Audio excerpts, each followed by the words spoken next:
উদ্যোগে অবিভক্ত বাংলার প্রখ্যাত রাজনীতিবিদ ও দার্শনিক জনাব আবুল হাশিম সাহেবের স্মরণ সভাটি আমাদের পাঠাগার মিলনায়তনে উপস্থিত হবে। দুর্যোগপূর্ণ আবহাওয়ার কারণে যে অনুষ্ঠানটি আমাদের পুলিশখালী শৈব বালিকা বিদ্যালয় চত্বরে অনুষ্ঠিত হওয়া পাঠাগার মিলনায়তনে অনুষ্ঠিত হবে। উক্ত স্মরণ সভা আমাদের অল্প কিছুক্ষণের মধ্যেই আনুষ্ঠানিকভাবে শুরু হতে যাচ্ছে। আমাদের মাঝে অতিথিবৃন্দ উপস্থিত হয়েছেন অবিভক্ত বাংলার প্রখ্যাত রাজনীতিবিদ ও দার্শনিক জনাব আবুল হাশিম সাহেবের প্রখ্যাত রাজনীতিবিদ জনাব আবুল হাশিম সাহেবের সুযোগ্য পুত্র, তাছাড়া সাক্ষীরা বিভিন্ন সুধীবৃন্দ আমাদের এই অনুষ্ঠানে মূল্যবান আয়তনে উপস্থিত হওয়ার জন্য আমি সুধী মণ্ডলীকে পাঠাগারের পক্ষ থেকে আমরা তাদেরকে ধন্যবাদ জানাই। এই দুর্যোগপূর্ণ তাদেরকে জানাই পাঠাগারের পক্ষ থেকে অভিনন্দন। আনুষ্ঠানিকভাবে শুরু হতে যাচ্ছে। আমাদের মাঝে প্রধান অতিথি হিসেবে উপস্থিত থাকবেন অবিভক্ত বাংলার প্রখ্যাত রাজনীতিবিদ ও দার্শনিক জনাব আবুল হাশিম সাহেবের উদ্দিন ওমর। আমাদের আরো উপস্থিত থাকবেন সাতক্ষীরার বিভিন্ন কলেজের অধ্যক্ষ, শিক্ষক মন্ডলী সহ সাতক্ষীরার গুণীজনরা। আমাদের অতিথিবৃন্দ আমাদের মাঝে উপস্থিত হয়েছেন। আমাদের অনুষ্ঠানের কাজ আনুষ্ঠানিকভাবে এখনই শুরু হতে যাচ্ছে। অবিভক্ত বাংলার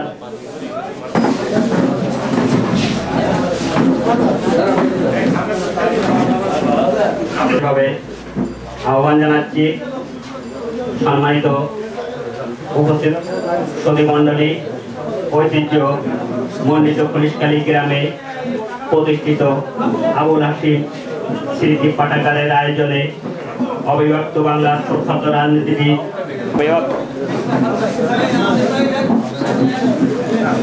হ্যাঁ হালকা আর তো সাউথ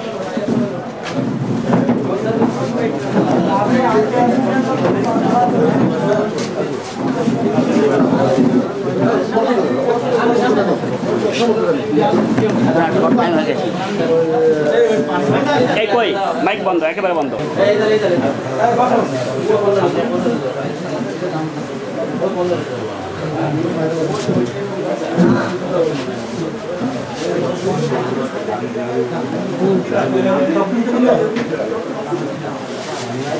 আহ্বান জানাচ্ছি আসন গ্রহণ করবার জন্য সাতক্ষীরা বিশ্ব সাংবাদিক ভবিষ্যৎ সুভাষ চৌধুরীকে। আমি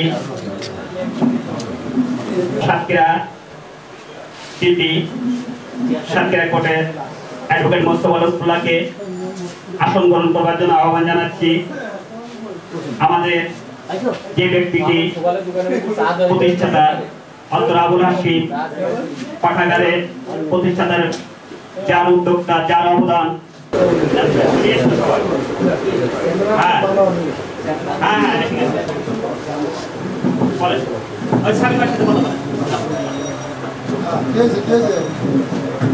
আমাদের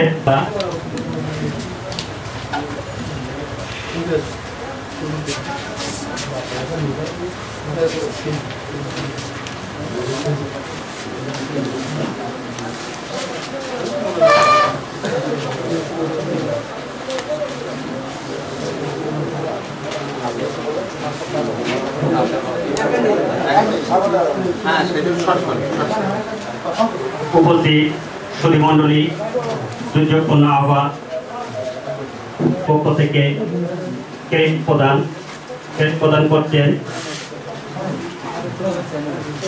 আবুল হাশিম স্মৃতি পাঠাগারের সভাপতি অধ্যাপক আমির হোসেন। আজকের প্রধান অতিথি জনাব আবুল হাশিম সাহেবের সুযোগ্য পুত্র, প্রগতিশীল বুদ্ধিজীবী, বিশিষ্ট গবেষক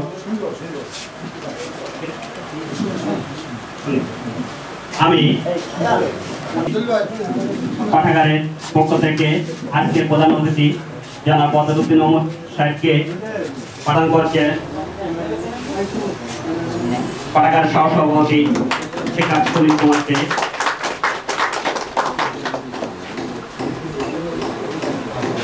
আজকে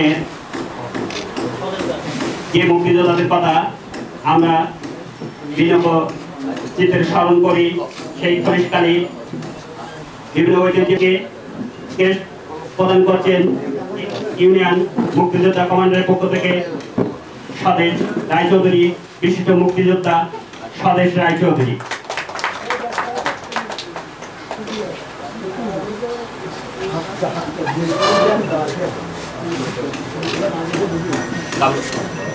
এ পর্যায়ে যে মহান ব্যক্তির নামে আমাদের পাঠাগারটি প্রতিষ্ঠিত, সেই মহান ব্যক্তিত্বকে আজকে যে মহান ব্যক্তিত্বের নামে আমাদের পাঠাগারটি প্রতিষ্ঠিত তার সংক্ষিপ্ত জীবনী। সম্মানিত সভাপতি এবং তার প্রধান অতিথিবৃন্দ, এই সংক্ষিপ্ত সময়ে আলোচনার মাধ্যমে সম্ভব নয়, তারপরও উল্লেখযোগ্য কিছু ঘটনা তুলে ধরার চেষ্টা করছি। আল্লামা আবুল হাশিম সাহেব 1905 সালের 27শে জানুয়ারি পশ্চিমবঙ্গের বর্ধমান জেলায় এক সম্ভ্রান্ত মুসলিম পরিবারে জন্মগ্রহণ করেন। তার পিতা মৌলভী আবুল কাসেম ছিলেন বাংলার একজন খ্যাতিমান ব্যক্তিত্ব। অখণ্ড ভারতের মুসলিম গ্রাজুয়েটদের মধ্যে উনি একজন। 1928 সালে জনাব আবুল হাশিম সাহেব কলকাতা বিশ্ববিদ্যালয় থেকে আইন বিষয়ে ডিগ্রি লাভ করেন এবং 1931 সালে বর্তমান জেলা ভারে যোগদান করেন। 1934 সালে নভেম্বরে ম্যাকডোনাল্ড অ্যাডওয়ার্ডের অধীন গঠিত প্রথম আইনসভায় তিনি বর্ধমান জেলা মুসলমানদের দ্বারা সদস্য নির্বাচিত হন এবং পরে তিনি মুসলিম লীগে যোগদান করেন। 1941 সালে তিনি বঙ্গীয় প্রাদেশিক মুসলিম লীগ কার্যনির্বাহী কমিটির অন্যতম সদস্য নির্বাচিত হন। 1943 সালের নভেম্বর মাসে তিনি উক্ত প্রাদেশিক মুসলিম লীগের সাধারণ সম্পাদক নির্বাচিত হন। পাকিস্তান আন্দোলনের শেষ পর্যন্ত তিনি উক্ত পদে সাংগঠনিক পদে দায়িত্ব পালন করেন। তিনি ব্রিটিশ ভারত আইনসভার সদস্য নির্বাচিত হয়েছিলেন, যা শেষ পর্যন্ত মুসলিম কর্তৃক পরিত্যাজ্য হয়েছিল। 1947 সালের আগস্টে বাংলা পাক ভারত বিভাগের পর 1950 সাল পর্যন্ত তিনি পশ্চিমবঙ্গে অবস্থান করেন এবং পশ্চিমবঙ্গ আইনসভায় বিরোধী নেতার ভূমিকা পালন করেন, অথবা তিনি পাকিস্তানে চলে আসেন। 1952 সালে সর্বদলীয় রাষ্ট্রভাষা আন্দোলন কমিটিতে তিনি অন্যতম সদস্য ছিলেন এবং 20 ফেব্রুয়ারি বিকেলে অনুষ্ঠিত কমিটির এই সভায় তাকে গ্রেফতার করা হয় এবং 16 মাস কারাবন্দী ছিলেন। জেল থেকে ছাড়া পেয়ে তিনি খিলাফত রব্বানী পার্টিতে যোগদান করেন এবং 1956 সাল পর্যন্ত এই সংগঠনের চেয়ারম্যানের দায়িত্ব পালন করেন। 1960 সালে তৎকালীন প্রেসিডেন্ট আইয়ুব খান কর্তৃক ঢাকাস্থ ইসলামিক একাডেমির প্রথম পরিচালক নিযুক্ত হন এবং 1962 সালে আগস্টে তিনি পাকিস্তান ইসলামিক আইডিওলজি কাউন্সিলের অন্যতম সদস্য মনোনীত হন এবং সে বছর সেপ্টেম্বরে তিনি পূর্ব পাকিস্তান মুসলিম লীগের প্রধান সংগঠকের দায়িত্ব পালন করেন। জনাব আবুল হাশিম সাহেব বিভিন্ন বিষয়ের উপর কয়েকটি গ্রন্থ এবং প্রবন্ধাবলী রচনা করেন। 1950 সালে তার রচিত প্রথম গ্রন্থ দ্য সিড অব ইসলাম প্রকাশিত হয়। বাংলা তার রচিত সূরা ফাতিহার তাফসীর গ্রন্থটি ইংলিশে অনুদিত হয়। তিনি সরকারি বোর্ড অফ ট্রান্সলেটরস এর চেয়ারম্যানের দায়িত্ব পালন করেন। এই বোর্ডের তত্ত্বাবধানে ইসলামিক একাডেমি থেকে পবিত্র কোরআনের বাংলা অনুবাদ প্রকাশিত হয়। অ্যারাবিক মেডিজি গ্রন্থের তিনি প্রণেতা। তার স্মৃতিকথা ইন রেট্রোস্পেক্ট হচ্ছে মূলত তার রাজনৈতিক জীবনের স্মৃতিচারণ, যখন তিনি বাংলা রাজনীতিতে বিশেষ কার্যকর ভূমিকা পালন করেন।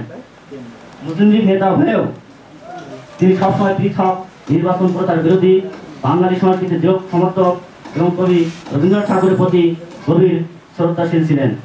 আইয়ুব শাসন আমলে বাংলা স্বতন্ত্র রাষ্ট্র সংস্কৃতিকে শক্তি প্রয়োগের মাধ্যমে জমিয়ে রাখা সরকারের যেসব অপচেষ্টা চালানো হয়, তিনি তা অত্যন্ত দৃঢ়তার সঙ্গে এবং নির্ভীকভাবে তার বিরোধিতা করেছিলেন। 1971 সালে রাজনৈতিক বিক্ষুব্ধতার কালে তিনি ঢাকায় অবস্থান করেন, কিন্তু ইয়াহিয়া শাসন আমলে সমুদায় কর্মকাণ্ড তার অ-ইসলামিক এবং গণতাপূর্ণ মনে হয়েছিল। সে কারণে তিনি ইয়াহিয়া সরকারের প্রতি কোনরূপ সহযোগিতা হাত বাড়াতে অস্বীকার করেন। উদ্যোগে প্রতিষ্ঠানটি গঠিত হয়েছে অক্টোবরে এই অনেক প্রধান অতিথি আমাদের উৎসাহিত করে সকল সবাই সহায়তা কামনা করছি এবং আজকের এই অনুষ্ঠানে সংক্ষিপ্ত অনুষ্ঠানে সাফল্য কামনা করে সবাইকে শুভেচ্ছা জানিয়ে আমার স্বাগত বক্তব্য শেষ করছি।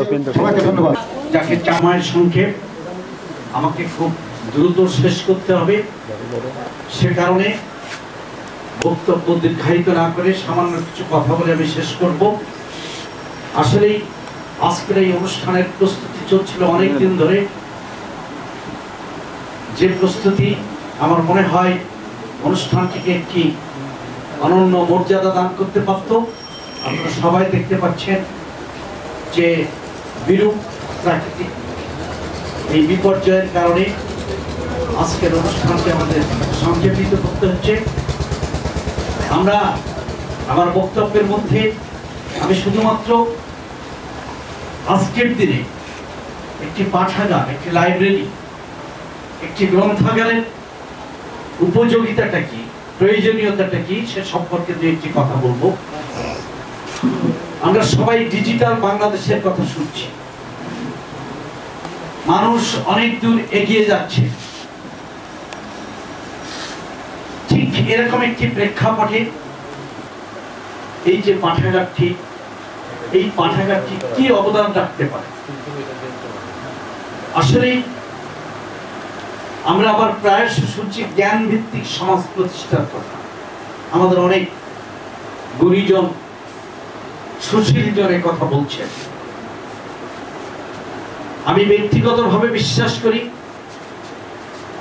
যতই ডিজিটাল ডিজাইন করা হোক না কেন, পাঠাগার কিংবা গ্রন্থাগার বা বই পুস্তকের বিকল্প জ্ঞান অর্জনের জন্য আর কিছু হতে পারে না। একজন ডিজিটালি এক্সপার্ট মানুষকে তথ্যের জন্য তাকে সর্বশেষ আশ্রয় গ্রহণ করতে হয় বইয়ের পাতায়। এই অভিজ্ঞতা আমার ব্যক্তিগত, এবং যারা এ সম্পর্কে কাজ করেন আমি আমার বিশ্বাস তাদের অভিজ্ঞতা এরকম। সুতরাং পাঠাগারের প্রয়োজনীয়তা আছে, বই পুস্তক পড়ার প্রয়োজনীয়তা আছে।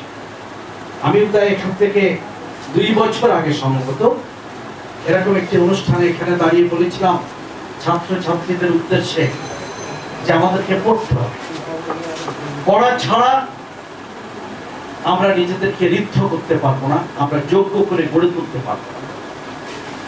এখানে যারা অভিভাবক আছেন তাদেরকেও বলছি, আপনারা নিজে পড়ুন, আপনাদের সন্তানদেরকে পড়তে উৎসাহিত করুন। কারণ জ্ঞান অর্জন ছাড়া একজন মানুষ পরিপূর্ণ যোগ্য মানুষ হয়ে গড়ে উঠতে পারে না। আজকের পৃথিবী নানা ধরনের জটিলতা নিয়ে, আজকের সমাজ নানা ধরনের সমস্যা নিয়ে প্রতিনিয়ত আমাদের সামনে আবির্ভূত হচ্ছে। এই পৃথিবীকে, এই সমাজকে বুঝতে হলে এই সমাজের সঙ্গে, এই পৃথিবীর সঙ্গে পক্ষে আমরা প্রকৃত মানুষ হয়ে গড়ে উঠতে পারি না, বরং আমরা যেটা হই সেটি হচ্ছে মানুষ থেকে বিচ্ছিন্ন হই। একজন শিক্ষিত মানুষ একটি টি স্টলে, যেখানে সাধারণ মানুষেরা বসে চা খায়, রিক্সাওয়ালারা চা খায়, শ্রমজীবী মানুষ চা খায়, সেখানে একজন শিক্ষিত মানুষ বসতে পায় আমাদের প্রচলিত শিক্ষা ব্যবস্থা থেকে। আর প্রকৃত মানুষ তার সার্টিফিকেট যাই থাকুক না কেন, সকল মানুষের সঙ্গে, সকল ভালো মানুষের সঙ্গে মিশতে তিনি দ্বিধা করছেন। এই পড়াশোনা প্রকৃত পড়াশোনা না, প্রকৃত জ্ঞান, প্রকৃত মানুষ হয়ে গড়ে ওঠার যে প্রণোদনা, যে উৎসাহ, যে অনুপ্রেরণা, সেটা এ ধরনের লাইব্রেরির বই পুস্তকের মধ্যে পাওয়া যাবে। তাই আজকে খলিশখালীর এখানে যারা উপস্থিত আছেন আপনারা, আপনাদের সকলকে অনুরোধ করব এই লাইব্রেরিটাকে গড়ে তুলুন। এই লাইব্রেরি আপনাদেরকে ঐতিহাসিক মর্যাদা দান করবে। শত শত বছর পরে এই অঞ্চলের ইতিহাস যখন লেখা হবে, তখন আপনাদের নাম ওই ইতিহাসের পাতায় স্বপ্নক্ষরে খচিত থাকবে এই লাইব্রেরিটা গড়ে তোলার কারণে। আমরা জানি যে শ্রদ্ধেয় মরহুম হাশিম সাহেবের আত্মীয় স্বজন এই লাইব্রেরি গড়ার ক্ষেত্রে, এই লাইব্রেরি প্রতিষ্ঠার ক্ষেত্রে প্রচুর অবদান রেখেছেন। আমরা তাদেরকে গভীর কৃতজ্ঞতার সঙ্গে স্মরণ করছি। এবং আজকে আমাদের যে বড় প্রাপ্তি, আমাদের মাঝে উপস্থিত হয়েছেন জাতির বিবেক। আমাদের প্রগতিশীল আন্দোলনে যখন সবাই রুদ্ধ হয়ে যায়, রুদ্ধবাক হয়ে যায়, তখন যারা কথা বলেন জাতির জন্য, মানুষের জন্য, তাদের অন্যতম যারা বদরুদ্দিন অমর সাহেব আমাদের মাঝে এসেছেন। আমাদের তাকে আমরা শ্রদ্ধা জানাই, আপনাকে আমন্ত্রণ জানাই বারবার, প্রতিবার এইরকম মৃত্যুবার্ষিকীতে যেসব আয়োজন হবে বা এই লাইব্রেরিকে সকলকে ধন্যবাদ। ধন্যবাদ মহোদয়কে। আমরা অনেকের বক্তব্য শুনতে পারলাম না বলে পাঠাগারের পক্ষ থেকে দুঃখ প্রকাশ করছি এবং আশা করি আগামীতে আপনাদের পাবো সার্বিক সহযোগিতার জন্য। এ পর্যায়ে যার জন্য আমরা অপেক্ষায় এই দুর্যোগপূর্ণ আবহাওয়া অতিক্রম করে উপস্থিত হয়েছি, আজকের অনুষ্ঠানের প্রধান অতিথি মহোদয়ের বক্তব্য শুনব। এ পর্যায়ে বক্তব্য রাখবার জন্য বিনীত আহ্বান জানাচ্ছি জনাব বদরুদ্দিন অমরকে।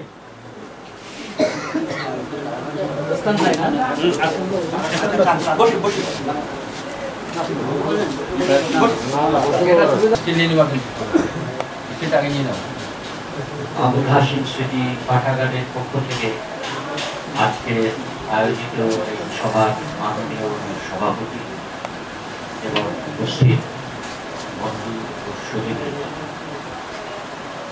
আমাকে যে আপনারা এখানে আজকে উপস্থিত থাকার জন্য আমন্ত্রণ করেছেন এবং আপনাদের সামনে কিছু বলার সুযোগ দিয়েছেন, এর জন্য প্রথমেই আমি আপনাদেরকে ধন্যবাদ জানাই।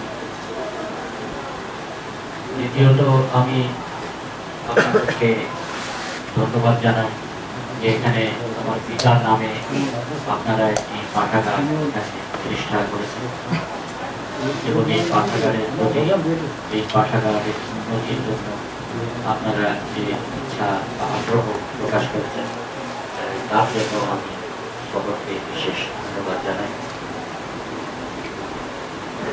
আমার পূর্ববর্তী যে বক্তা ইমাম মন্ডল মহাশয় যেসব মূল্যবান কথা বলেছেন, তারই সূত্র ধরে আমি প্রথমেই যে জিনিসটা করতে চাই, লাইব্রেরি পাঠাগারের উপরে গুরুত্ব দিয়েছেন, যেটা খুব সঠিক। আগে আমাদের এই বাংলাদেশে সমস্ত জায়গাতে, বড় বড় শহরে, মফস্বল শহরে, গ্রামাঞ্চলে যে লাইব্রেরি, সব জায়গায় ছোট ছোট লাইব্রেরি এবং জমিদার থেকে আরম্ভ করে নানা রকম ব্যবসায়ী বহন করা তারা লাইব্রেরি প্রতিষ্ঠার উপরে যথেষ্ট কিন্তু পরে দেখা গেছিল যে লাইব্রেরি গুলো সমস্ত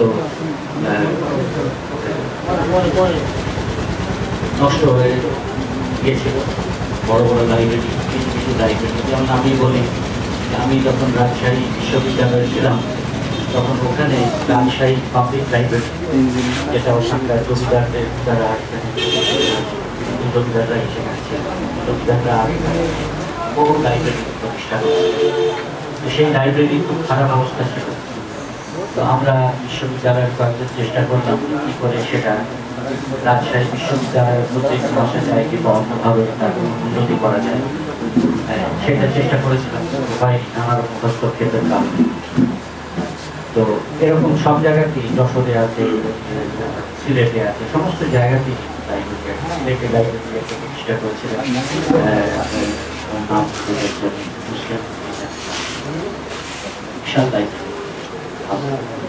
এরকম অনেক লাইব্রেরিতে আমি গেছি নিজের কাজের জন্য।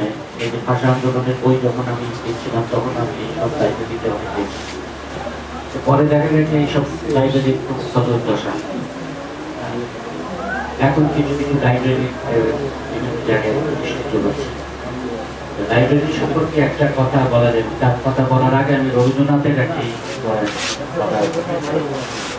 রবীন্দ্রনাথ তার মনোরমা নামে একটা প্রবন্ধে তিনি বলেছিলেন যে বাজে বাজে তিনি বলেন একটা লোক যেসব নিজের প্রয়োজনে যেসব কাজ করে, যেমন ধরেন আমরা জীবিকার জন্য অনেক কাজ করি, আমরা বিজেপির জন্য কাজ করি, আমরা পরীক্ষা পাশের জন্য পড়াশোনা করি, এই যে নিয়মিত এবং প্রয়োজনীয় যে সমস্ত কাজ, সেই কাজের মধ্যে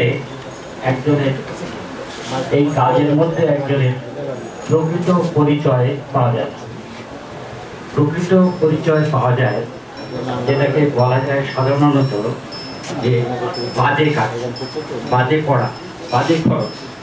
এর মধ্যে বাজে খরচ কথাটাই সবচেয়ে প্রচলিত। বলছিলেন যে এই বাজে খরচ, যেমন বাজে খরচ বলতে যে খাওয়া দাওয়া, কাপড় পরা, জরুরি চলাচল, এসব ছাড়া মানুষের কাছে পয়সা থাকলে মানুষকে খরচা করে। এইটার থেকে সবাই তো একভাবে খরচা করে না। ছাত্র থেকে আরম্ভ করে, ছেলে মানুষ থেকে আরম্ভ করে বড় বয়স্ক লোকরাও কিন্তু একইভাবে এই অতিরিক্ত বাজে মানে অতিরিক্ত খরচাটা করে। কিন্তু যে যেভাবে খরচা করে তার মধ্যে দিয়ে কিন্তু তার চরিত্র প্রতিফলিত, তার সমস্ত আগ্রহ, তার আকাঙ্ক্ষা, তার জীবনের লক্ষ্য, তার মোটামুটি জীবন চর্চা, এটার মধ্যে প্রতিফলিত। যেমন ধরেন দেখা যায় যে কেউ যদি কেউ সিনেমা দেখে পয়সা উড়াচ্ছে, গাঁজা খেয়ে পয়সা উড়াচ্ছে, আবার একজন দেখা যাচ্ছে যে সে বই কিনে পয়সা খরচ করছে, বা অন্য কোনো কাউকে হয়তো সাহায্য করার জন্য কোনো কাজ করে বেড়াচ্ছে। এইসব নানা রকম কাজ আছে যেগুলো খুব এসেনশিয়াল বা একদম জরুরি বলা যায়, তার বাইরে এই বাইরের যে কাজ, যেটাকে বাজে কাজ, বাজে কথা, বাজে ইত্যাদি বলা, এইসব বাজে মানে এখানে অতিরিক্ত। এই অতিরিক্তের মধ্যে দিয়ে কিন্তু একটা মানুষকে চেনা যায়। পড়াশোনার ক্ষেত্রে ছাত্ররা বা যারা ছাত্রত্ব জীবনে যারা অন্য কারণে পড়াশোনা করতে অনেক সময় বাধ্য, সেখানে দেখা যাবে যে সেই পরীক্ষার পড়াশোনার মধ্যে কিন্তু মানুষকে ধরা যাবে।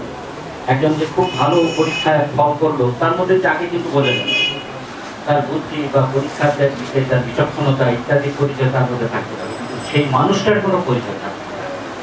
কিন্তু যদি দেখা যায় যে সে নিজের পড়ার, সেই পরীক্ষার পড়ার বা অন্য পড়ার বাইরে সে পড়াশোনা করছে, তখন বুঝতে হবে যে তার কিন্তু চিত্তের একটা বিকাশ হচ্ছে, এবং সেই চিত্ত বিকাশের কারণে সে নানা রকম বিষয়ে সে পড়াশোনা, এবং কে কোন বিষয়ে পড়াশোনা করছে এটার মধ্যেও আবার তার প্রবণতার পরিচয় পাওয়া যায়। লাইব্রেরির গুরুত্বটা হচ্ছে এইটা, মানুষ ধরুন কটা বই কজন নিজে বই কিনে পড়তে পারে। কোনো লোকই যেটা পড়বো সেটা সেরকম কোন লোকই আছে যে নিজে কিনে বই পড়তে পারে। এই যে মানুষের যে পড়াশোনা বা বিদ্যা চর্চার যে সুযোগ, এটা একমাত্র লাইব্রেরির মাধ্যমেই হতে পারে, পাঠাগারের মাধ্যমেই হতে পারে। এই জন্যে পাঠাগারের গুরুত্ব হচ্ছে এইটা, যে পাঠাগার এক একটা এলাকার লোকের, ছাত্রদের বলুন, যুবকদের বলুন, বয়স্কদের বলুন, চিত্তের বিকাশ ঘটানোর জন্য যে পড়াশোনার প্রয়োজন, সেই পড়াশোনার একটা সুযোগ এই লাইব্রেরি ছাড়া অন্য কোনো কিছুর মাধ্যমে পাওয়া সম্ভব। সেজন্য এই লাইব্রেরির গুরুত্ব খুব বেশি। যেমন ধরেন আপনাদের এখানে আজকে একটি লাইব্রেরি প্রতিষ্ঠা হয়েছে, এই লাইব্রেরিতে যদি নানা ধরনের বই, দর্শন, তারপরে ধরে বিজ্ঞান, সাহিত্য, ইতিহাস, বহু রকম জিনিসের উপর যদি বই থাকে, তাহলে সেই বিষয়ে বই পাঠ করে এখানে মানুষের যে এখানে এলাকার যে লোকের একটা নিজের চিত্তের যে একটা বিকাশ হবে, এই চিত্তের বিকাশ জিনিসটা শিক্ষার সব থেকে গুরুত্বপূর্ণ জিনিস। আসলে মানুষ অনেক কিছু লেখাপড়া করে, বিজ্ঞানের নানা রকম পড়ে, পদার্থ বিজ্ঞান, রসায়ন, কিংবা উদ্ভিদ বিজ্ঞান, ইতিহাস, ভাষা, অনেক কিছু পড়ে, স্কুলে পড়ে, কলেজে পড়ে, বিশ্ববিদ্যালয়ে পড়ে, কিন্তু অনেক কিছু ভুলে যায় না। ভুলে গেলেও এই যে শিক্ষা, এর মধ্যে দিয়ে যে মানুষের যে চিত্ত যে প্রস্তুতি হয়, চিত্ত যেভাবে তৈরি হয়, মানুষের চিন্তা ভাবনা যেভাবে গঠিত হয়, সেটাই কিন্তু থেকে যায়। সেটাই হচ্ছে যেটা থেকে যায়, সেটা কি হচ্ছে বলা যেতে পারে আমাদের সংস্কৃতি, কালচার। একটা লোককে বলা হয় একটা কালচার লোক। একটা কালচার লোক মানে সে না যে নিজের ইংরেজি, ইতিহাস, বিজ্ঞান বা অন্য কিছু বিদ্যা ফলাচ্ছে সব। কালচার মানে হচ্ছে এই বিদ্যা অর্জন করে তার চিত্তের যে বিকাশ হয়েছে, সেই বিকাশের কারণে মানুষের সাথে মানুষের যে ব্যবহার, তার যে চর্চা, লেখা থেকে আরম্ভ করে কেউ ছবি আঁকছে, কেউ অন্য কিছু কাজ করছে, সেই চর্চা সেখানে তার থেকে বোঝা যায় যে সে একটা কালচার লোক, সে একটা সংস্কৃতি সম্পন্ন লোক। আমাদের এখানে অনেক সময় বোঝা যায় কালচার লোক মানে হচ্ছে যে আপনার কি বলে খালি বিদ্যা চর্চা, পণ্ডিত মুক্ত। যেমন এখানে দেখা যায় যে আমাদের দেশে যেমন রাজনীতি, এই যে একটু আগে নিমাই মহাশয় বললেন, মন্ডল মহাশয়, এই যে এখানে যে অবস্থা রয়েছে, এখানে যে আজকে যে দুর্নীতি রয়েছে, এই দুর্নীতিটা করছে কারা? যারা শিক্ষা দীক্ষা পাচ্ছে তাদের তো এটা গোল করা উচিত, কিন্তু দেশের এমনই অবস্থা তারাই এটা বেশি করার ক্ষেত্রে যেটা দেখা যাবে যে এখানে সংস্কৃতির দারিদ্র কিন্তু এখানে খুব বড় রকম ভূমিকা পাবে। এখানে সমস্ত কিছুর মধ্যেই কিন্তু একটা কালচারাল প্রবলেম দেখা, সংস্কৃতির উচ্চতা যদি না থাকে তাহলে কিন্তু সভ্য কোনো আচরণ যেটাকে আমরা বলি সম্ভব না। যেমন ধরেন, আমি কোনো রাজনীতির আলোচনা করতে চাই না আজকে, কিন্তু এই যে আমাদের দুই নেত্রী আছে, এই দুই নেত্রী এরকমই অবস্থা যে পরস্পরের সাথে মানে কোনো যোগাযোগ নেই, কোনো কথাবার্তা না, কিছু নেই। এবং এরকমও দেখা গেছে যে এক সোফায় বসে আছেন তারা, কিন্তু পরস্পরের সাথে কথা বলছে। এইটা তো একটা ভীষণ রকম সাংস্কৃতিক দারিদ্র ছাড়া কিছু। তো নেলসন ম্যান্ডেলা একবার এসেছিলেন ঢাকায়, তো নেলসন ম্যান্ডেলা সেখানে হাসতে হাসতে এই দুজনকেই বলছিলেন এই ব্যাপারটা যে আপনারা কথা বলেন না দুজনের সাথে, বা আপনারা নিজেদের মধ্যে এইসব আলাপ আলোচনা করেন না।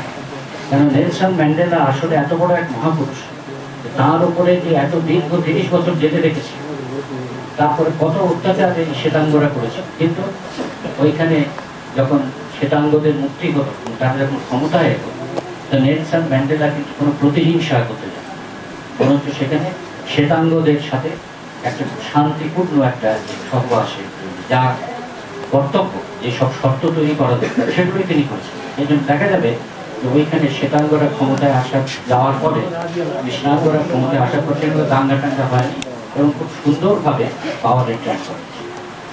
এই যে নেলসন ম্যান্ডেলার যে কালচার, এই কালচারটা এত উচ্চ মার্কেট, এত তার কারণে এটা হয়েছে। আমাদের এখানে আসলে এই যে সাংস্কৃতিক দারিদ্র, এবং এটা আমি বলবো যে শুধু নেলসন ম্যান্ডেলার ক্ষেত্রেই না, ধরেন যে এরা দুজনেই ধরেন যে কোনো জনগণের যে প্রতিনিধি, এটা তো বলা যাবে না, কিন্তু এরকম জনগণের প্রতিনিধি নয়, সরকার চালাচ্ছে বা আমরা তাদের সমালোচনা করি। এরকম ধরেন ভারতের কথা, পার্শ্ববর্তী এই পাকিস্তানের কথা, সেখানে যে আপনার বিভিন্ন কংগ্রেস আছে, বিজেপি আছে, কি অন্যান্য লোক আছে, তাদের সাথে এত হানাহানি, ঝগড়াঝাটি ইত্যাদি হচ্ছে, কিন্তু তারা তো দরকার মতো সময় মতো সব বসছে, তো নিজেদের মধ্যে বসে কথাবার্তা বলছে।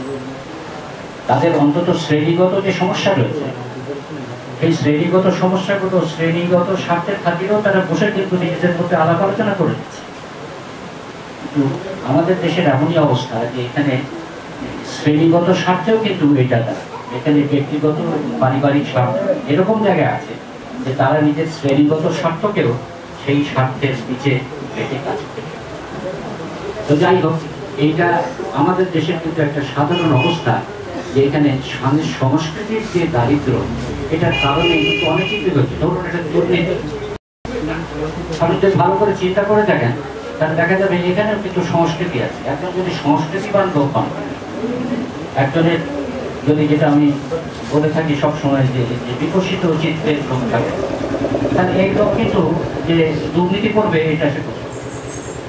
মানে দুর্নীতি করার জন্য, ধরেন বন্ধ করার জন্য জেল আছে, হাজত আছে, পুলিশ আছে, আদালত আছে, সব। কিন্তু দুর্নীতি বন্ধ করার সবচেয়ে কার্যকর জিনিসটা নিজের ভেতরে থাকে। ভেতরে যদি সেটা তৈরি না করা যায়, সৃষ্টি না করা যায়, তাহলে কিন্তু জেল, পুলিশ আর আদালত দিয়ে কিছু করা যায়, বরং জেল, পুলিশ এবং আদালতের মধ্যেও সেই জিনিসটা আমাদের চলে। তার এখানে সংস্কৃতিটাই হচ্ছে যে এমন একটা গুরুত্বপূর্ণ জিনিস যেটাকে অবহেলা করার কোনো উপায় নেই। আর সংস্কৃতির ক্ষেত্রে যেটা হচ্ছে, যেটা বললাম, সংস্কৃতি মানে শুধু এটা নয় যে একজন মহাপণ্ডিত, নয় যে একজন খুব ভালো ছবি আঁকতে পারেন, খুব ভালো গান গাইতে পারেন। হ্যাঁ, সংস্কৃতিও এটা অঙ্গ, এবং সংস্কৃতির এইসব ক্ষেত্রে তারা উৎকর্ষ অর্জন করেছে।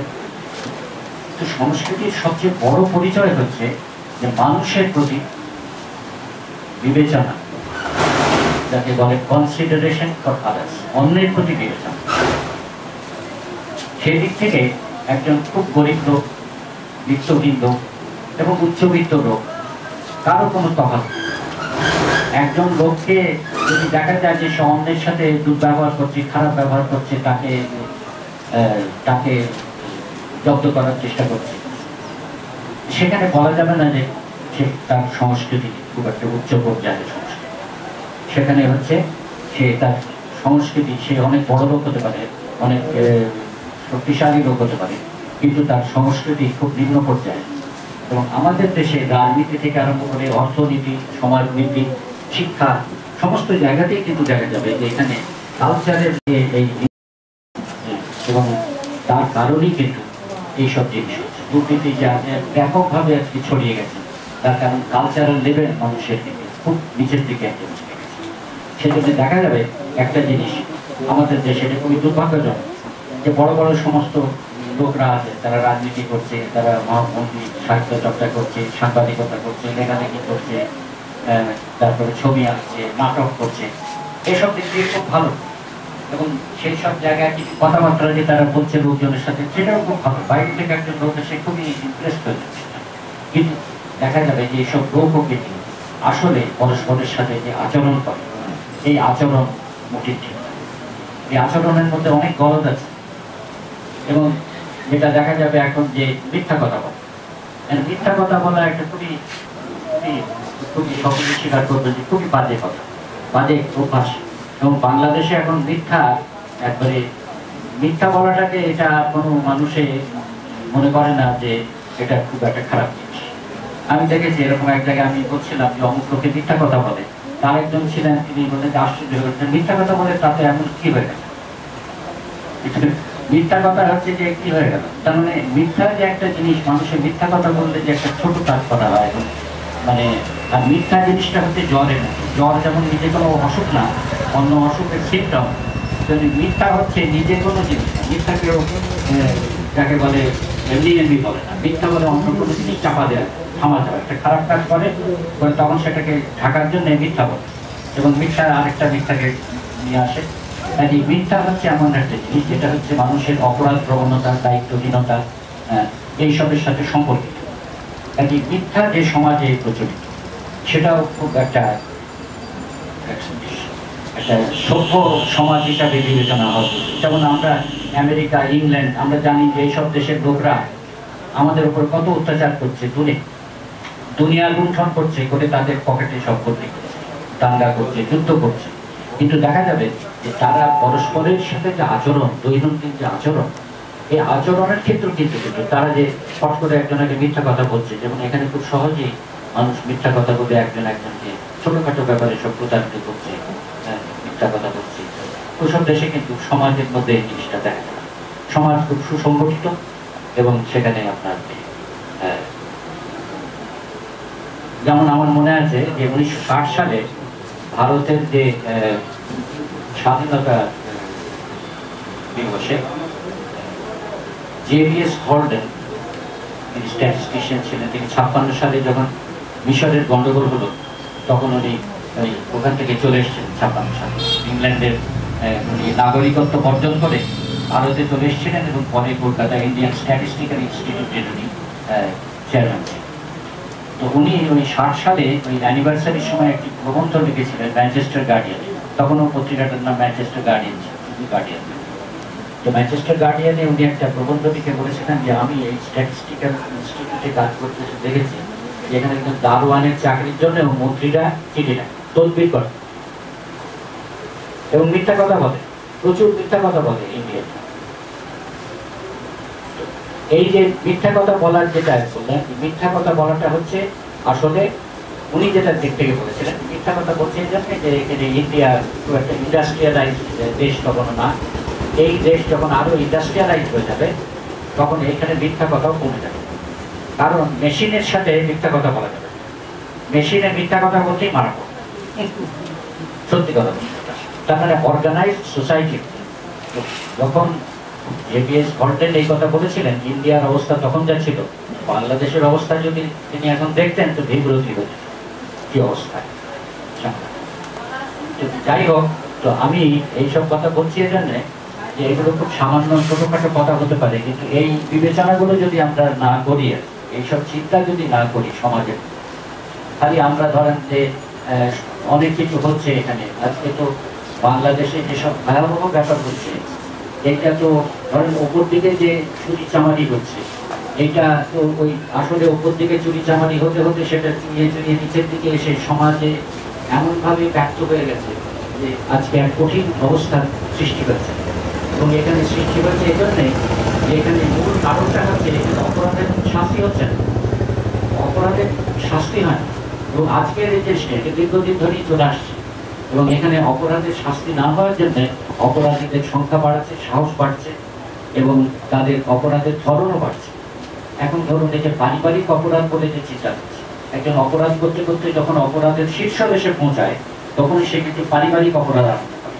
হ্যাঁ, মাকে মেরে দিচ্ছে, বাপকে মেরে দিচ্ছে।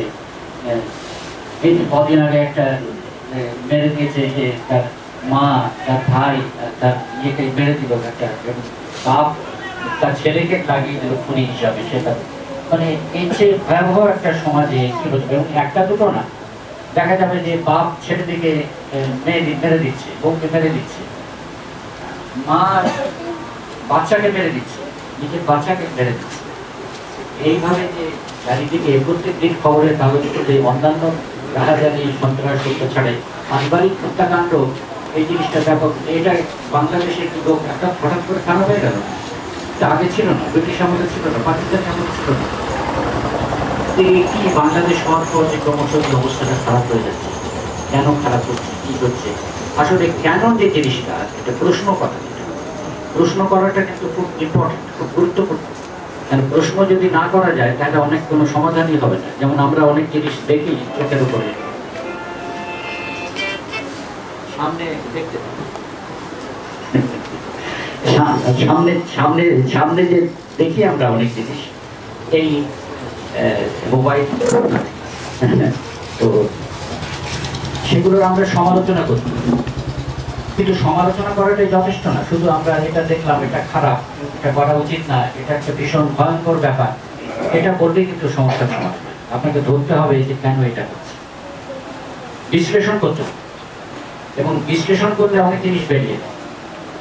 আমাদের দেশে দেখা যাবে, আপনারা যদি এখন তো অনেক পত্রপত্রিকা বেরিয়েছে, এখন অনেক লেখক বেরিয়েছেন, নিয়মিতভাবে অনেক কিছু, অনেক কিছুর উপরে লেখা হচ্ছে সমস্যা, কিন্তু দেখা যাবে এখানে আলোচনার ধরন, কথাবার্তা, এখানে কিন্তু বিশ্লেষণের কোনো জায়গা নেই। কতগুলো কিছু ধরে নেওয়া হচ্ছে, ধরে নিয়ে তারপর এবং বলা হচ্ছে এই জিনিসটা খারাপ। তো যে জিনিসটাকে খারাপ বলা হচ্ছে সেটা সকলেই জানে যে এই জিনিসটা খারাপ, এইটা নিয়ে এটা খারাপ, এটা খারাপ, এটা এত দেখা দিবে। যে জিনিসটা বুঝতে হবে এটা কেন খারাপ, যতক্ষণ না পর্যন্ত আমরা বুঝতে চেষ্টা করছি যেটা কেন খারাপ, ততক্ষণ পর্যন্ত এটার পরে আমি আরেকটি বিষয়ের উল্লেখ করে আমি শেষ করব। সেটা হচ্ছে আমাদের এমন একটা দেশ, যে দেশের অবস্থা দাঁড়িয়েছে এমন যে মনে হয় যে আমাদের দেশের কোনো ইতিহাস নেই, আমাদের দেশে কোনো ইতিহাস নেই। কারণ দেখবেন ছাত্র ছাত্রীদেরকে সকলে জিজ্ঞেস করে, আমি অনেককে জিজ্ঞেস করে, কিছুই জানে না আমাদের দেশে। এই যে আমাদের দেশ বলতে তো এখন এটা খালি বাংলাদেশ না, আমরা যখন 1000 বছরের কথা বলি তখন 1000 বছর মানে এটা শুধু বাংলাদেশ না, হ্যাঁ, এটা হচ্ছে ভারতবর্ষ। এই ভারতবর্ষের প্রাচীন ইতিহাস আছে, এই ভারতবর্ষের যে মধ্যযুগের ইতিহাস আছে, আধুনিক যুগের ইতিহাসে, যেটা ইংরেজ ঐতিহাসিকরা হিন্দু যুগ আর মুসলমান যুগ আর ইংরেজ যুগ, সেটা খ্রিস্টান যুগ করেন, ইংরেজ যুগ করে, যে জন্য ধর্ম ইতিহাসে ধর্মচর্চাকে ওরাই কিন্তু করে গেছে। এই হিন্দু যুগ, মুসলমান যুগ, হিন্দু যুগ ছিল না, তুর্কিদের যুগ, হ্যাঁ, মোগলদের যুগ, ওই অন্যদের যুগ, আফগানদের যুগ, হ্যাঁ, সেটা না বলে তারা হচ্ছে মুসলমান, তারা হচ্ছে হিন্দু যুগ। হ্যাঁ, অশোককে হিন্দু ছিল না, হিন্দু যুগ, তার মধ্যে অশোককে ফেলে তার ইয়েদের ফেলে। এই যে করে ইতিহাস একটা জিনিস ছিল, ইতিহাস, ওই ইতিহাস আমরা যখন ছাত্র ছিলাম ইতিহাসে 100 নম্বর থাকতো স্কুলে, এবং আমরা সে মোটা বই পড়তাম, সেখানে প্রাচীন, মধ্যযুগ এবং আধুনিক যুগের ইতিহাস থাকতো। তারপরে সেখানে ইংল্যান্ডের, ইউরোপের ইতিহাসও থাকতো, এই যে ইতিহাস আমরা পড়তাম, এতে একটা নিজেদের অতীত সম্পর্কে জানা যেত, পরিচয় ছিল। এখনকার দিনে হচ্ছে যে আপনি যেটা হচ্ছে সবচেয়ে একটা খুব সাংঘাতিক শিক্ষা ক্ষেত্রে যে একটা দুর্যোগপূর্ণ ব্যাপার সৃষ্টি হয়েছে, সেটা হচ্ছে যে স্কুলে ইতিহাসকে পাঠ্য বিষয় হিসেবে উঠিয়ে যাচ্ছে। এবং এইখানে সমাজ বিজ্ঞান বলে একটা আছে, তার মধ্যে 30-40-50 পৃষ্ঠা আবল তাবলে ভর্তি, মিথ্যায় ভর্তি, সমস্ত কথাবার্তা সেখানে দেখা যাচ্ছে। ওই একবার সে আগের থেকে আরম্ভ করে একেবারে কিছু ওই দ্বিতীয় মিলের কথা থাকছে, সিরাজুদ্দৌলার কথা থাকছে, মেধাবৃত্তি থাকছে, আর এখন এসে এইসব কাহিনী থাকছে। তার মধ্যে ইতিহাস বিষয়ে কোনো শিক্ষাই কিন্তু হচ্ছে না। রবীন্দ্রনাথ, তিনি আমাদের দেশে ইংরেজরা যে ইতিহাস পাঠে প্রচলন করেছিল সেটা সমালোচনা করেছিলেন, তিনি তার ভাষায়, অনবদ্য ভাষায় অনেক কিছু বলেছিলেন, যার মূল কথা ছিল যে আমাদের দেশে যে ইতিহাস চর্চা হচ্ছে এটা বাইরের যে শাসকদের ইতিহাস, তারা নিজেদের স্বার্থে এই ইতিহাস তৈরি করছে, আসলে আমাদের নিজেদের ইতিহাস নিজেদের লিখতে হবে ইত্যাদি। আমি ইতিহাস এই যে বাদ দিয়েছে এর উপরে অনেক আমি দেখেছি, অনেক জায়গায় ইতিহাস সম্মেলনে আমি যে সমস্ত কথা সেখানে করেছি, সব জায়গায় তাদেরকে অনেক আপনাদেরকে একটা সমিতি একটা কাজ করতে হবে যে বাংলাদেশে স্কুলে পাঠ্য বইয়ের কথা আমাদের মন্ডল মশাই বলেছেন, পাঠ্য বই যে পড়া হয়, এখন পাঠ্য সিলেবাসের এমন অবস্থা হয়েছে যেখানে ওই এই যে সিলেবাস আছে এটা পড়ে যদি 100 নম্বরও পায়, তার শিক্ষা হচ্ছে না। সে যেটা পড়ছে তার মধ্যে তো শিক্ষার কোনো ব্যবস্থা না, অবস্থা সেখানে রয়েছে নানা রকম। এমনকি এখন যে পাঠ্য বইগুলো আপনার ছেলে বের করে, আগেকার দিনে আমাদের পাঠ্য বই যখন আসতো, পাঠ্য বই দেখে ভালো লাগতো, এখন পাঠ্য বইগুলো এমন ভাবে ছাপে এবং নিয়ে আসে যে পাঠ্য বই দেখলে কারণ একজন ছাত্র যে বই পড়ে একটা আগ্রহ হবে, সে আগ্রহ। তাহলে এখানে এই যে ইতিহাস চর্চার যে ব্যাপারটা, ইতিহাসকে ফেলে দিয়ে এটা খুব কৌশলগত কারণে করা হয়েছে। কারণ ইতিহাস চর্চা যদি না থাকে তাহলে যে কোনো জিনিস বলা যায় ইতিহাসের নামে, যা বলবেন সেটাই স্বীকার করে নিবেন। কিন্তু ইতিহাস চর্চা হলে আপনি ধরতে পারবেন যে না এটা, যেমন একটা লোকের যদি অক্ষর জ্ঞান থাকে, তাহলে আপনি লিখে দিয়ে যদি আপনি যদি বলেন যে গয়াকার ছ, আপনি যদি বলেন এটা হচ্ছে যে গরু, এটা মানবে না, সে বড় বিদ্যান না হতে পারে, কিন্তু অক্ষর জ্ঞান হয়েছে বলে সে গয়াকার ছ দিতে সেটাকে গরু বলতে গরু মানবে না। তাহলে এই যে ইতিহাসের ব্যাপার, ইতিহাস সম্বন্ধে সামান্য জ্ঞান যদি মানুষের থাকে তাহলে কিন্তু সে আবল তাবল বললে ইতিহাস হবে। আমি এই অবস্থা আমাদের দাঁড়িয়েছে, আমি একটা গল্প বলে শেষ করি। একবার ঢাকাতে আমাদের এক বন্ধু ডাক্তার, তিনি আমাদেরকে দাওয়াত করলেন, আমি সেখানে ছিলাম, জিল্লুর রহমান ছিলেন, আর আরেক ভদ্রলোক ছিলেন, তিনি হচ্ছে যে আমি ছিলাম জিল্লুর রহমান সিদ্দিকী, আর সেই ডাক্তার সাহেব ছিলেন বিলেতে অনেকদিন ডাক্তার, তার ভাই ছিলেন বাংলাদেশের প্রথম ইউনাইটেড নেশনসের অ্যাম্বাসেডার। তো রোজার সময় ছিল, ইফতারের দাওয়াত করেছিলেন, তারপর রাত্রেও খেতে বলেছিলেন দুজনকে, তো সেখানে করেছিলেন। সেখানে বসে সব লোকজন চলে যাওয়ার পর আমরা গল্প করছিলাম। সেখানে গল্প করতে করতে আমি বললাম যে দেখেন এখানে ইতিহাসের চর্চা এই জিনিসটাই, আমি অনেক জায়গাতেই এই জিনিস আলোচনা করি, কারণ আমি মনে করি যে দেশের যে দারুণ অবস্থা হয়েছে এখন, এটাতে মানুষে কিন্তু এটার হিসাব করে না যে একটা দেশ, একটা যে রবীন্দ্রনাথ যে আক্ষেপ করেছিলেন এত ইতিহাসের জন্য, আমি দেখেছিলাম যে বাংলাদেশের যে আজকের ইতিহাসের অবস্থা হয়েছে, তো রবীন্দ্রনাথ যে ইতিহাসের এত সমালোচনা করেছিলেন, আজকের অবস্থা দেখলে তিনি সেই ইতিহাসকেই বারবার প্রণাম করছেন, সেই ইতিহাস। এখন এইখানে আলাপ করতে করতে আমি বললাম যে দেখেন আজকাল এরকম অবস্থা হয়ে গেছে, ছাত্রদের সেই 9-10 ছাত্র বলেন, ইন্টারমিডিয়েটের ছাত্র বলেন, বিএ পাশ করার ছাত্র বলেন, এমনকি এমএ পাশ করে গেছে এরকমও সব ছাত্র, সাধারণ ছাত্র, তাদেরকে জিজ্ঞেস করেন যে ইতিহাসের ছাত্র হতে হবে তার কোনো মানে নেই। আগেকার দিনে সবাই এটা এইসব জিনিস সবাই জানত, তার জন্য সে যে পরে ফিজিক্স কেমিস্ট্রি পড়ছে সেও কিন্তু এইগুলো জানতো। আমি বললাম যে এখানে এই যে মুঘল বাদশারা আছে, মুঘল বাদশাদের মধ্যে কে কার ছেলে, কে কার বাপ, কে কার দাদু, এইগুলো আজকাল যদি ছাত্রদেরকে জিজ্ঞেস করা যায় তাহলে কেউ বলতে পারে না, নামও বলতে পারবে না। যে 6 গ্রেট মুঘলস বলা হয়, বাবর থেকে আওরঙ্গজেব পর্যন্ত, ছজনের নামও বলতে পারবে না, কে কার কি এটা বলতে পারবে না। এমন সময় তখন একটু পাশে অন্ধকারের মধ্যে এক ভদ্র মহিলা বসেছিলেন, আমরা অল্প আলোতে বসে, সেই অন্ধকারের মধ্যে থেকে এক ভদ্র মহিলা তিনি বললেন যে আমি নিজের দাদুর নাম নিজেই জানি না, তো ওই সব লোকদের দাদুর কে ছিল তা আমার জানা ছিল। আমি তখন বললাম, এটা শুনে আমার ভদ্রমহিলার সাথে আমার আগেই পরিচয় করে দিয়েছিলেন। ভদ্রমহিলা ইউনেস্কোতে চাকরি করেন, তার ছেলে মস্কোতে পড়ে, তার মানে বেশ শিক্ষিত, আমাদের এক স্ট্যান্ডার্ডে বলতে হবে খুব এনলাইটেন্ড পরিবারের। তিনি বললেন যে আমার জানার তো কোনো দরকার নেই, আমি নিজের দাদুর নামই জানি। আমি তখন বললাম যে দেখুন, আপনি নিজের দাদুর নাম যখন জানেন না, তখন ওই নাম অন্য কারো না জানলেও চলবে, কিন্তু অশোক, চন্দ্রগুপ্ত, কি আপনার ক্রমওয়েল, তারপরে আব্রাহাম লিঙ্কন, কি মার্কস এঙ্গেলস, এসব নাম জানতে হবে।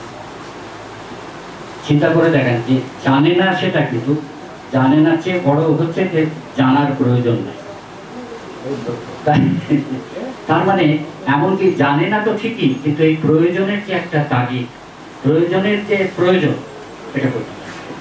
তাহলে এই সমাজ, যে সমাজের নিজের ইতিহাস নেই, ইতিহাসের কোনো চেতনা নেই, ইতিহাস নিয়ে যারা এখানে যদি একটা শিক্ষা ক্ষেত্রে যে আন্দোলন, সেটা আমি মনে করি খুব বড় রকম আন্দোলন হওয়া উচিত।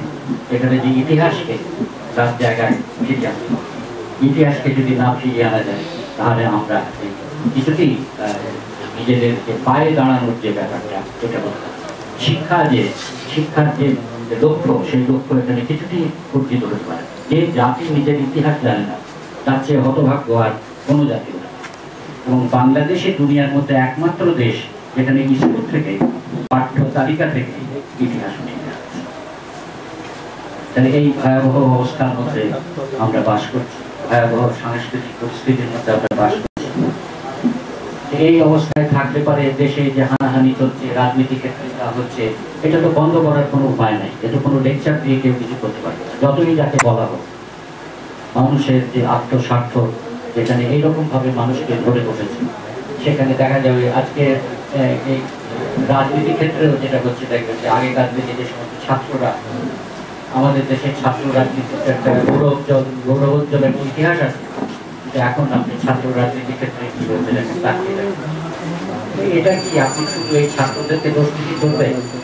আমরা যদি খালি বলি যে ছাত্ররা শয়তান, এটা বললেই কি আমার দায়িত্ব শেষ হয়ে গেল? আমাকে জানতে হবে না যে কেন হঠাৎ করে আমাদের এই জাতির জীবনে এই জিনিস, অভিশাপের মতো এই জিনিস কেন নেমে এলো, ছাত্ররা কেন এই কাজ করছে, কেন মানুষ আজকে নিজের মাকে মেরে ফেলছে, ভাইকে, দিদিকে, এইসব জিনিসের মধ্যে আমার মনে হয় অনুসন্ধান, বিশ্লেষণ, কার্যকারণের যে পরিচয়, এসব করা দরকার। এবং শিক্ষা, আপনার ধরেন যে গবেষণা, এসবের কাজ, কিন্তু এখানে গবেষণা বলুন, শিক্ষা বলুন, এসব ক্ষেত্র থেকে এই সমস্ত প্রশ্ন একবারে নির্বাসিত হয়ে পড়েছে। এই দিক থেকে মনে করি যে এটার বিরুদ্ধে একটা সংগ্রাম সংস্কৃতি ক্ষেত্রে, শিক্ষা ক্ষেত্রে হওয়া দরকার। এবং এটা বলে এর একটা যে একটা ভবিষ্যতে এর একটা প্রভাব ঘটতে পারে। এবং এসবের জন্য যেটা প্রথমেই যেটা বলা হয়েছে, সেটা হচ্ছে যে পড়াশোনা করতে হবে। এবং পড়াশোনা করার জন্য যত রকম মানুষের যে পড়াশোনার যে বিষয়বস্তুর অভাব নেই, অনেকে একজন আছেন কত বিষয়ে আলোচনা করতে পারেন, এবং একজন ঠিক একজন সভ্য লোক বা একজন ধরেন সংস্কৃতিবান লোকের একটা হচ্ছে যে তিনি এক জায়গায় বসলে, অনেক লোক হয় না যে বসলেন, বসে কোনো জায়গায় হয়তো তিনি চাকরি করেন বা কোনো ব্যবসা করেন বা কোনো একটা অন্য কাজ করেন, আলোচনায় বসলে তিনি নিজের ওইসব কথাই কিন্তু আসতে পারেন, এরকম লোক অনেক। কিন্তু আসলে একজন কালচার লোক বা শিক্ষিত লোক বা তার একটা হচ্ছে যে আপনি অনেক বিষয়ই সেখানে কথা বলছেন, অনেক বিষয়ে আলোচনা। বাঙালিরা তো আড্ডা দিতে ওস্তাদ। এখন দেখা যাবে বাঙালির আড্ডা কিন্তু মানে এটা না খালি যে চা খেলাম, কুত্তানি দেওয়া যাকে বলে, সেটা কুত্তানি দিতে থাকলাম, এসব সব বড় বড় আড্ডা, যেমন পরিচয় পত্রিকার আড্ডা, অমুক পত্রিকার আড্ডা, এসব ছিল না আগে ক্ষেত্রে। এসব জায়গায় কি হতো? আড্ডায় কত রকম এইসব বিষয়ে আলাপ আলোচনা হতো, নানা বিষয়ে আলোচনা হতো, এবং একজন একটা বিষয়ে আলোচনা করতে সেই আলোচনা একজন পণ্ডিত বিশেষজ্ঞ না হতে পারে, কিন্তু সেটা নিয়ে আলোচনা করা, আলোচনাটা বোঝার মতো ক্ষমতা মানুষের থাকতো। আজকাল সেই সব বিষয়ে এখন উঠে গেছে আমাদের দেশ থেকে, কিন্তু এর জন্যই একটা লড়াই এখানে। লড়াই মানে শুধু রাজনৈতিক লড়াই না, এই নিচের দিকে সংস্কৃতির ক্ষেত্রে, শিক্ষার ক্ষেত্রে এই লড়াই যদি আমরা না করি, তাহলে কিন্তু এই অন্য জায়গার যে লড়াই, সেই লড়াইয়ে কাজের উপকারের বা আমাদের যে পরিবর্তনের কোনো সম্ভাবনা নেই। যাই হোক, আমি এখন শেষ করব, সময় শেষ হয়ে আসছে এবং আমাদের সময় হবে। এখন আমি এই বলেই শেষ করতে চাই যে আপনারা এই যে লাইব্রেরির একটা প্রতিষ্ঠা করেছেন, প্রথমত আমার পিতার নামে যেটা করেছেন তার জন্য বলি যে ধন্যবাদ। এটা যে লাইব্রেরি করেছেন, যার নামই হোক, এখানে একটা লাইব্রেরি যে আপনারা করেছেন, এবং লাইব্রেরি প্রতিষ্ঠা করে যে এলাকার লোকের একটা পড়ার ব্যবস্থা করেছেন নানা বিষয়, সেজন্য আপনাদেরকে ধন্যবাদ জানাই এবং আশা করি যে এই লাইব্রেরি বড় হবে। আমরাও চেষ্টা করবো যতদূর সত্য বইপত্র দেওয়ার, এবং দিয়ে এই লাইব্রেরিকে এই জায়গায় একটা এই লাইব্রেরি একটা গ্রামের মধ্যে একটা লাইব্রেরি হলে হয়েছে, এমন একটা লাইব্রেরি যে লাইব্রেরিতে হয়তো আপনি পত্র পত্রিকা থেকে আরম্ভ করে অনেক কিছু, অনেক রকম জিনিস আপনার এখানে থাকবে, যেটা হয়তো অন্য জায়গা থেকে বসে পড়াশোনা করতে পারবে। সেরকম অবস্থা যদি সৃষ্টি হয় তাহলে খুবই ভালো হবে। এবং এই কাজ যে আপনারা করেছেন, এই জন্য আপনাদের অশেষ অভিনন্দন জানাই। ধন্যবাদ।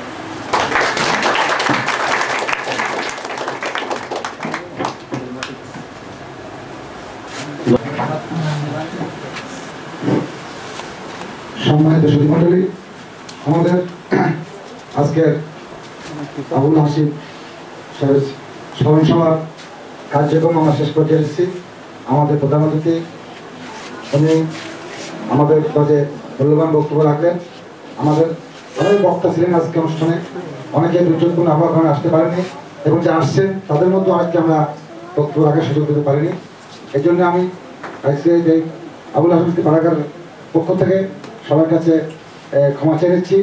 এবং আজকে এই অনুষ্ঠানটি আমাদের দীর্ঘদিনের পরিকল্পনা ছিল, খুব সুন্দর একটা অনুষ্ঠান করবো আমরা ওপেন মাঠে আমাদের শহীদ বালিকা বিদ্যালয় চত্বরে অনুষ্ঠান কথা ছিল, সেখানে আমাদের সুন্দর বিষয়ে আয়োজন ছিল ভালো, কিন্তু আজকে প্রাকৃতিক দুর্যোগের কারণে আমাদের সমস্ত আয়োজনটা নষ্ট হয়ে গেল। যাই হোক, তারপরে ক্ষুদ্র পরিসরে আমরা আমাদের প্রতি বছরের ন্যায় আমাদের এই যে মহান ব্যক্তি আবুল হাশিমের স্মরণ সভা করলাম, তাকে স্মরণ করলাম, শ্রদ্ধার সঙ্গে তাকে আমরা স্মরণ করলাম। এবং আবুল হাশিম সাহেবের সুযোগ্য পুত্র আমাদের আজকের অনুষ্ঠানের প্রধান অতিথি জনাব বদরুদ্দীন সাহেব যে মূল্যবান বক্তব্য রাখলেন, তার এই বক্তব্য রেজরা বলতে চাই যে এই আবুল হাশিম স্মৃতি পাঠাগারটি পুলিশখালী মাটিতে প্রতিষ্ঠা হয়েছে 2008 সালের 14 এপ্রিল। আমরা আশা করছি যে আমরা ইতিমধ্যেই এই লাইব্রেরির নামে জমি কিনেছি, আগে আমি বলেছি।